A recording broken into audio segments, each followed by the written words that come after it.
Assalamualaikum warahmatullahi wabarakatuh. Kami dari kelompok 1. Perkenalkan, nama saya Wulan Rahayu, NIM 148, dan teman saya. Nama saya Putri Zaral Karima, NIM 157. Di sini kami akan mempresentasikan etika Dan bisnis. Pengertian etika bisnis. Etika bisnis terdiri dari dua kata, yaitu etika dan bisnis. Jika dijabarkan, etika adalah cabang filsafat yang mempelajari baik buruknya perilaku manusia, dan bisnis adalah kegiatan yang dilakukan oleh individu dan organisasi yang menciptakan nilai melalui produk, barang, dan jasa untuk memperoleh keuntungan dan memenuhi kebutuhan masyarakat. Pengertian etika bisnis menurut para ahli.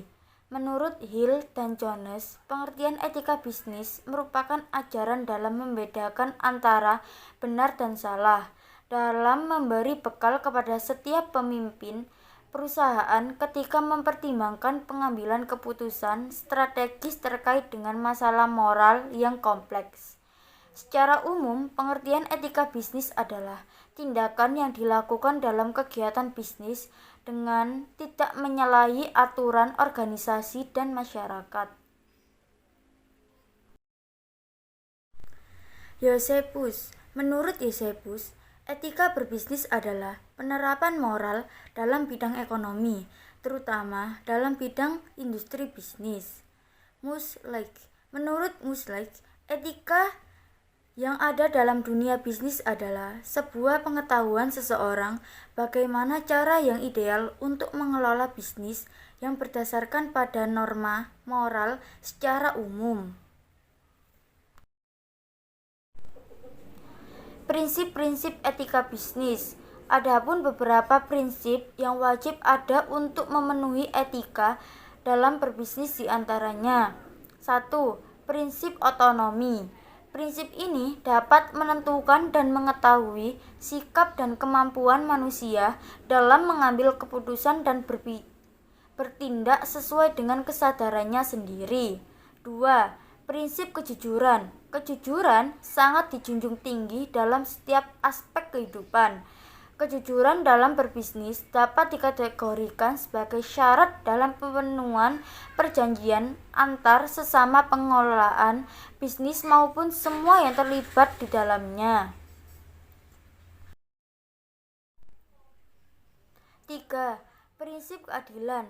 Dari prinsip ini, semua pelaku usaha diwajibkan untuk bersikap adil terhadap hak-hak pribadi yang dimiliki setiap orang.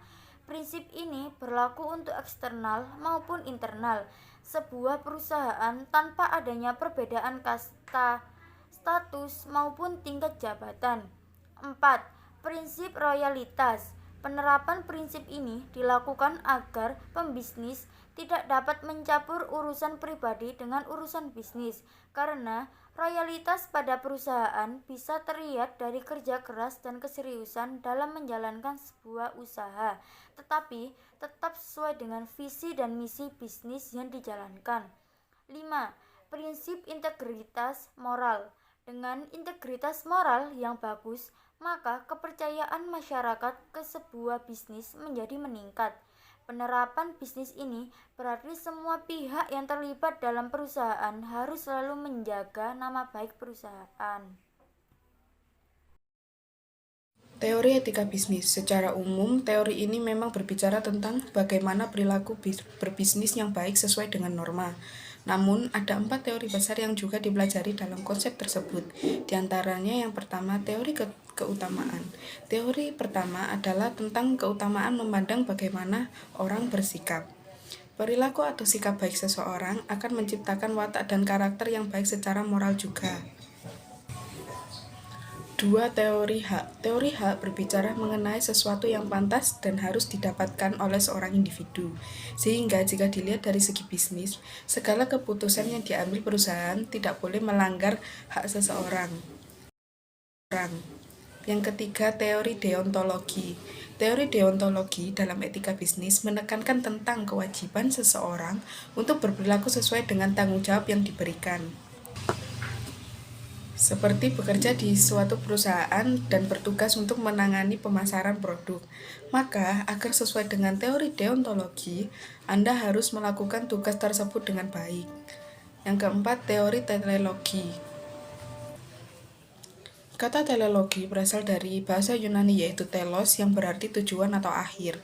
Teori ini menganggap bisnis etis adalah yang berhasil menciptakan keseimbangan dengan baik hingga pada tujuan terakhir. Sehingga dalam kata lain, teori ini mendasarkan konsep kebaikan. Tujuan etika bisnis. Etika bisnis bertujuan untuk memberikan dorongan bagi kesadaran moral, memberikan batasan bagi para pengusaha atau pembisnis untuk dapat menjalankan bisnis secara jujur dan adil, serta menjauhi bisnis penipuan yang merugikan pihak yang memiliki keterkaitan. Selain itu, etika bisnis mempunyai tujuan agar bisnis dapat dijalankan dan dicetuskan seadil-adilnya dan sesuai peraturan perundang-undangan yang telah disepakati. Peran etika bisnis. Etika bisnis memiliki peran yang sangat penting, yaitu untuk membentuk suatu perusahaan yang kokoh dan memiliki daya saing yang tinggi, serta mempunyai kemampuan menciptakan nilai yang tinggi. Menurut Richard D. George, bila perusahaan ingin berhasil memerlukan 3 pokok, yaitu memiliki produk yang baik, yang kedua memiliki manajemen yang baik, dan yang ketiga manfaat menerapkan etika bisnis di perusahaan. Yang pertama, perusahaan mendapatkan kepercayaan dari konsumen. Perusahaan yang jujur akan menciptakan konsumen yang royal. Bahkan, konsumen akan merekomendasikan kepada orang lain untuk menggunakan produk tersebut. Yang kedua, citra perusahaan di mata konsumen baik. Dengan citra yang baik, maka perusahaan akan lebih dikenal oleh masyarakat dan produknya pun dapat mengalami peningkatan penjualan. 3. Meningkatkan motivasi pekerja. Karyawan akan bekerja dengan giat apabila perusahaan tersebut memiliki citra yang baik di mata masyarakat. 4. Keuntungan perusahaan dapat diperoleh. Etika adalah berkenaan dengan bagaimana kita hidup pada saat ini dan mempersiapkan diri untuk masa depan. Bisnis yang tidak mempunyai rencana untuk menghasilkan keuntungan bukanlah bisnis yang beretik. Faktor jika tidak ditetapkan etika bisnis. Dalam menjalankan suatu bisnis, tentunya etika sangat diperlukan, tetapi tidak jarang etika bisnis seringkali dilanggar oleh orang-orang yang tidak bertanggung jawab. Dalam dunia bisnis, berbagai jenis masalah etika bisnis dapat terjadi. Contohnya yaitu penipuan, penyuapan, dan diskriminasi. Jika etika tidak diterapkan dalam sebuah bisnis, maka akan terjadi 1. Persaingan tidak sehat antar perusahaan. 2. Konsumen tidak puas dengan barang atau jasa yang dijual. 3. Pencemaran lingkungan. Dan 4. Praktek monopoli perdagangan. Terima kasih.